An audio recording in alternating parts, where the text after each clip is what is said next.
संभाव्य युती अजित पवार आणि शरद पवार यांना ब्रेक लागतोय का? शरद पवार म्हणतात, संधी साधू माणसांना माझ्या पक्षात प्रवेश नाही आहे.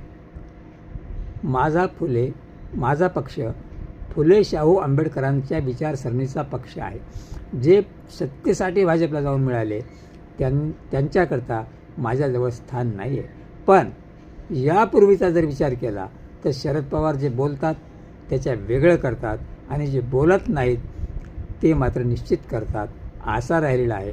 तेव्हा खरंच शरद पवारांचं हे वक्तव्य की संधी साधूंना आमच्याकडं स्थान नाही आहे, हे कितपत खरं मानायचं आणि कितपत खोटं समजायचं हे आता येणाऱ्या काळात कळेल. पण यावर आपणास काय वाटतं की खरंच शरद पवाराकडे संधी साधूंना स्थान आहे की नाही?